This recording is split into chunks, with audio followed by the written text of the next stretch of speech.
Entonces vemos ya un vocabulario un poco más técnico, si lo queremos ver así, técnico filosófico. Y eso que este libro se llama Historia sencilla de la filosofía, porque si ya nos vamos a un libro normal filosófico, vamos a encontrar palabras que ya a lo mejor tendríamos que tener el mataburros, decía un compañero mío, que ya murió, el diccionario para poder saber qué dice. Entonces, él me toca los universales, ¿verdad? No los niega porque no puede irse por el nominalismo. Él está creyendo en algo superior. Él habla de fe, pero le dice, hay universales en la mente, quiere decir los que no podemos ver, los que solo nos cuentan y nosotros creemos, pero hay universales que sí podemos ver, lo que nosotros adquirimos o sentimos mediante nuestros sentidos. En cuanto a la existencia de Dios, ustedes lo dicen bien, Él quiso, su primer finalidad fue descifrar en su totalidad a Dios y poder explicar de dónde viene. Esa fue la ambición primera con la que él inició todos estos estudios. Pero de ahí se dio cuenta, aún mediante sus 5 vías de la razón, que justamente es para conocer a Dios, llegó a la conclusión que no se podía. Por eso habla de que las primeras 4 vías de la razón hablan de una causa primera. Cuando usted escuche la causa primera, está hablando en términos filosóficos de Dios. Quiere decir, todo sucede porque alguien lo causa. ¿Por qué, digamos, nosotros nacemos? No es por nuestro papá y nuestra mamá, es porque Dios permite que eso dé. Porque si fuera en realidad esa propiedad específica y manipulada por el ser humano, a lo mejor diría yo, o todos serían, toditas las personas tuvieran hijos, pero no es así. Hay personas que son estériles. Hay personas que por más tratamiento que se dé, no puede tener hijos. Sí, quiere decir que la mayoría de las cosas no dependen de nosotros. Nosotros como seres humanos no tenemos dominio de él. Por eso me habla de una causa. Y él comienza a hablar del orden en el que Dios creó las cosas. Y las creó tan perfectas. Y nosotros a veces hasta nos sorprendemos de con qué perfección Él ha creado todo lo que ha creado. Y hablemos específicamente del ser humano, que es su creación máxima. ¿Alguna vez usted se ha admirado de cómo su cuerpo reacciona? Cuando usted come una comida, por ejemplo, que ha sido mal manipulada por moscas a lo mejor, o por manos sucias, etcétera, usted se come esa comida. Usted no sabe que esa comida está mala porque usted de saberlo no se la come. Sin embargo, usted lo hace. ¿Cómo reacciona su cuerpo? Con malestares, que le da dolor, que le da náuseas, que se enferma, etcétera. El cuerpo reacciona. Cuando nosotros comemos de más, nos excedemos porque es tan delicioso lo que estamos comiendo, ¿qué pasa? Nuestro cuerpo reacciona de una manera que es sorprendente, ¿verdad? Fíjense que yo por mucho tiempo, hubo un tiempo en que yo padecí como de sinusitis y yo me había hecho como adicta quizás a estos nebulizadores para descongestionar, porque me desesperaba y aún hoy en día me desespera una congestión nasal, por eso es que yo me cuido mucho de una gripe. La tos ya me aburrió, tengo más de un mes de estar así y pues no me desespera tanto como la nariz.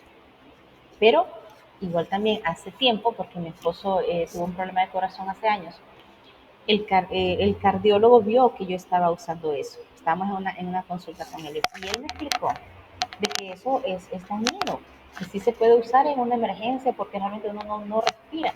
Pero si usted crea adicción a estarlo usando, me decía, este tipo de medicinas para descongestionar, al final dañan el corazón. Y entonces aparece un daño en el corazón, pero propiciado por esa medicina. Y entonces me decía, haga una cosa. Si usted se congestiona en la noche, porque en la madrugada siempre hay un cambio de temperatura, y usted está acostada y se siente congestionada, cambie de posición. Digamos, la fosa nasal que está congestionada, acuéstese de tal forma que esa fosa no quede pegada a la almohada y un poquito levantada. tal vez no tan sentada, pero un poquito levantada. Y se va a dar cuenta que usted no necesita eso, solo necesita cambiar de posición su cuerpo para que la congestión se vaya. Pero no estoy hablando tanto de una gripe, porque la gripe esa nos saca a nosotros, pero puede funcionar. Entonces yo tengo años que ya no uso eso, pero me ha quedado como un daño psicológico porque yo siempre tengo que tener un botecito nuevo en mi casa y con solo verlo, ahí está, cualquier emergencia.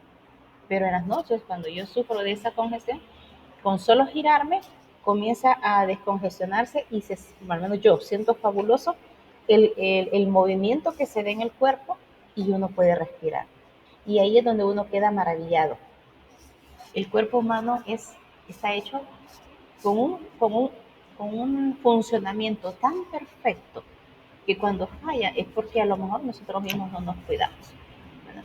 Pero siempre hay, cuando usted la misma medicina, yo sé que usted ya se ha enfermado, le ha caído mal la medicina, pero su cuerpo lo hace vomitar. ¿No será que después de vomitar usted siente un gran alivio? Sí, porque el cuerpo reacciona. Esas son las cosas que Santo Tomás comenzó a descubrir, ¿verdad? Por eso le dice que a esa causa primera, ¿verdad? Ha creado todo con un orden bastante perfecto.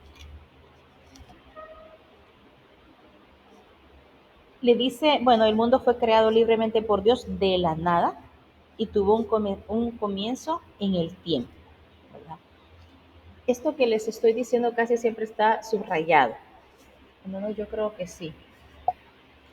Porque les leo algo. Es pues preciso admitir una inteligencia soberana que dio el ser y el orden de todo este inmenso universo. Entonces todo está, y ese orden no va a cambiar. Yo nunca he visto, por ejemplo, llover de manera horizontal, ni de abajo hacia arriba. ¿Cuántos años de existencia tiene el planeta Tierra, por ejemplo? Y eso no ha cambiado. ¿Por qué no ha cambiado? Porque es el Dios el que creó ese orden. Podremos equivocarnos los hombres, que inventamos un orden para algo y después ese orden puede cambiar porque se encuentra una mejor forma de poder tenerlo.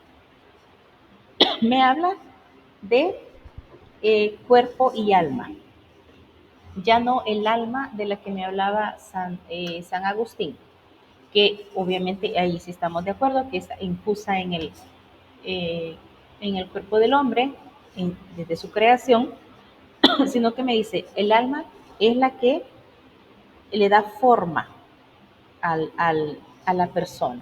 Es cuando usted dice, es que me gusta tu forma de ser a alguien.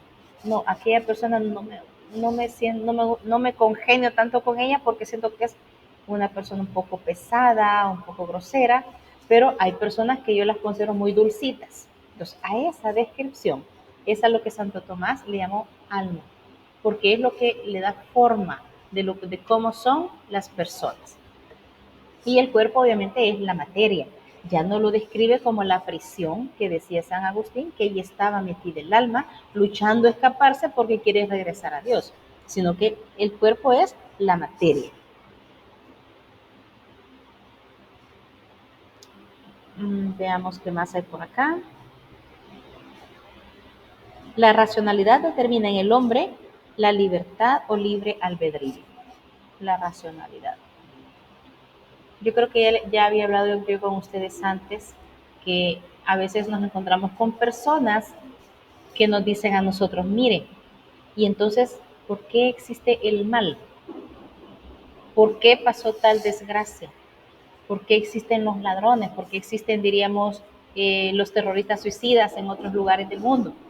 Por esto, por la libertad, porque el hombre es un ser con razón y dentro de todas las posibilidades que le da la libertad, elige qué es lo que va a hacer.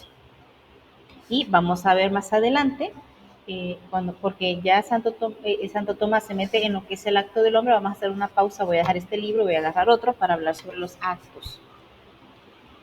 Cuando el ser humano sabe que está haciendo algo malo, cuando se esconde. Si nosotros vamos a hacer algo que no es bien visto o que va contra la moral, que raya con la moral, decimos nosotros, nosotros nos escondemos. Yo en ningún momento, por ejemplo, les podré decir a ustedes, miren jóvenes, estamos en clase, pero yo hoy no tengo dinero, denme 10 minutos, espérenme aquí, voy a ir a hacer 2 robos a la parada de buses y ya voy a regresar, necesito plata. Yo no se lo diría, porque entonces eh, sería algo que cualquiera puede ser. No tengo dinero, entonces voy a agarrar lo de otro. No, nos escondemos. ¿Por qué los jóvenes, no ustedes obviamente, los estudiantes se esconden cuando van a copiar? ¿Por qué llevan bien escondida la copia? Porque no es permitida, no es permitida. Y yo he escuchado muchos comentarios ahorita de varios alumnos ya para regresar a la universidad y me decían, no, no, es que yo no quiero regresar. Porque eso de estar, me decía uno, y creo que fue este fin de semana, metido y de memoria y grabándome toda esa información para un examen. No, no, no, yo me hice Aragán. ¿Por qué? ¿Qué le va a pasar? Y yo le decía, ya es su último ciclo. Entonces, ¿a qué va a llegar? A llevar un montón de acordeones, pues. Pero los va a traer escondidos. Y no cuando se enseña, ¿verdad?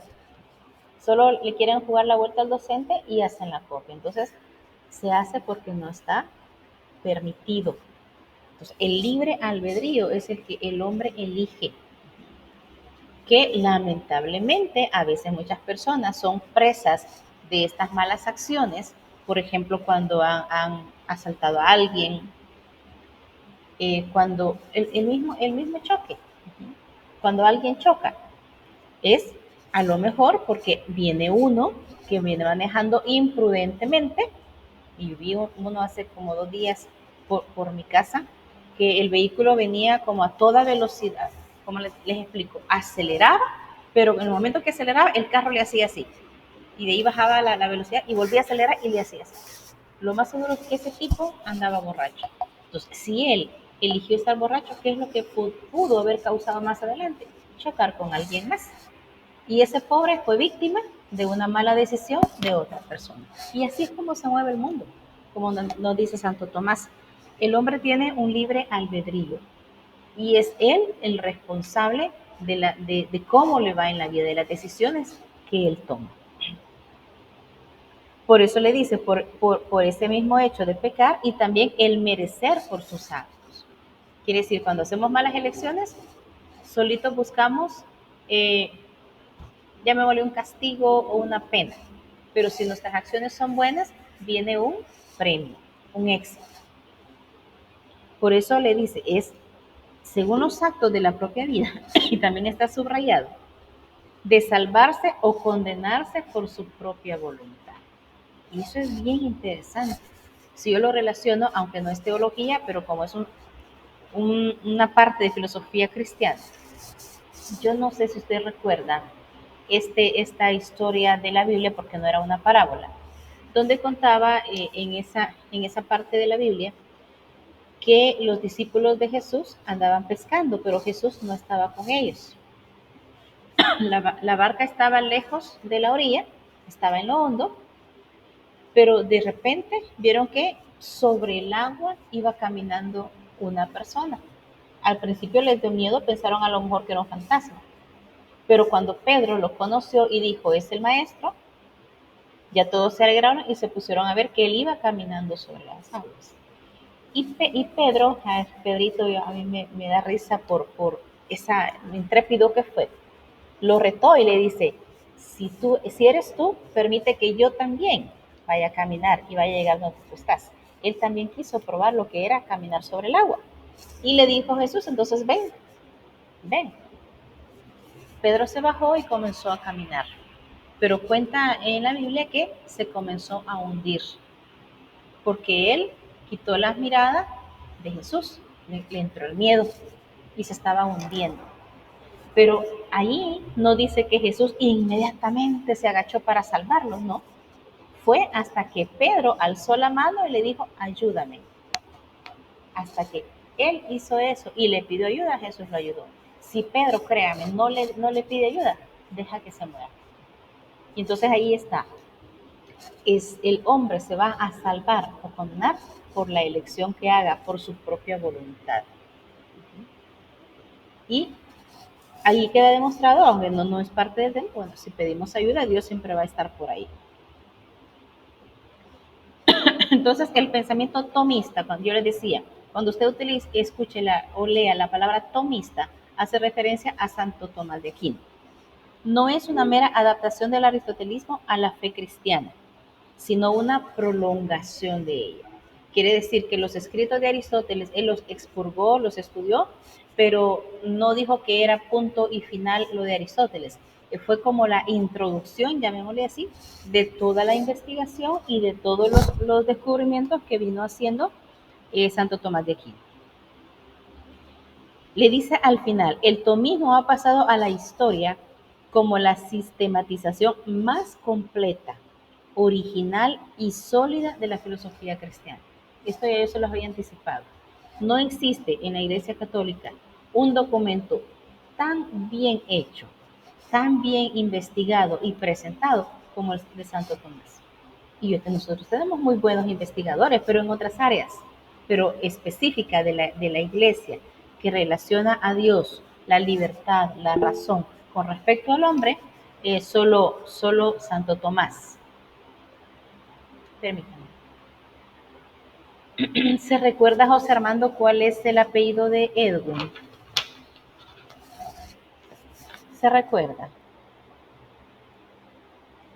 Buenos días, Liz. Buenos días. Ahorita le confirmo.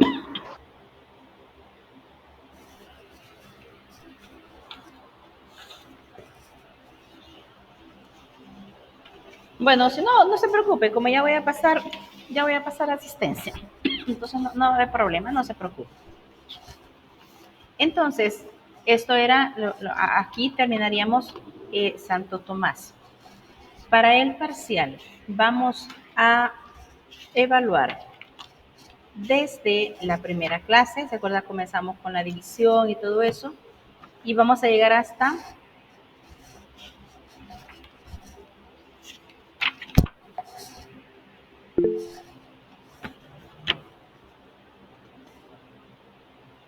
Marlon, lo escuchamos. Le quería pedir permiso para mañana porque fíjese que voy a ir a sacar la solvencia, entonces mañana no voy a estar en su clase Ah, vale. para pedirle permiso desde ya. Y también hablarle sobre el examen que hicimos la semana pasada. Fíjese de que yo no lo pude hacer porque me tocó ir a trabajar. Yo pensé que todo el día iba a estar abierto y solo era para la hora de clase suya, ¿va? Es que si van a hacer todos Entonces, los exámenes ahora, Marlon, ya nadie los va a dejar todo el día. yo pensé que era todo el día, entonces como andaba trabajando, ya cuando llegué lo intenté hacer y ya no me salía, me decía que ya Ajá, ya estaba estaba cerrado. cerrado. Ajá. Este, ¿cuáles son sus apellidos? Trujillo Zambrano. Permítame. Yo en ese aspecto, si usted y las clases, la clase le choca con su trabajo. Fíjese de que solo ese día me tocó ir a trabajar. Ajá. Sí, porque cuando hay alguien que trabaja, Ujú, este, permítame, estoy apuntando su caso. Y nosotros tenemos una constancia de su trabajo cuando se ocurren estas situaciones que lo llaman a trabajar, pero ya tenemos nosotros una constancia de que usted trabaja, ahí eso ujú, le permite es más credibilidad para el docente y ver de qué ujú, manera usted recupera la nota. ujú, En mi caso, yo no repito exámenes. Quien perdió un examen lo perdió, pero depende de las constancias que presente o de la excusa que dé. Lo que yo hago ujú. es que le duplico la nota que saca en el parcial. Entonces, la nota que saca en el parcial se la pongo en la calificación que perdió Ah, para que no le quede perdida, ah, ¿verdad? entonces así sería entonces. Exacto, así sería Ah, en este ah, caso, pero si usted cree ajá, que más adelante pueda tener problemas, sería bueno que consiguiera una constancia y la ajá, escaneara y le enviara a cada uno de sus docentes, o no sé si solo sería en mi hora, para que va, usted tenga eso que lo respalde, va. Gracias ¿verdad? entonces. Bueno, la orden. Entonces estaba viendo hasta dónde voy a evaluar. Creo que voy a llegar a la escolástica y la cuestión de los universales. Desde el inicio hasta la cuestión de los universales. ¿Les parece?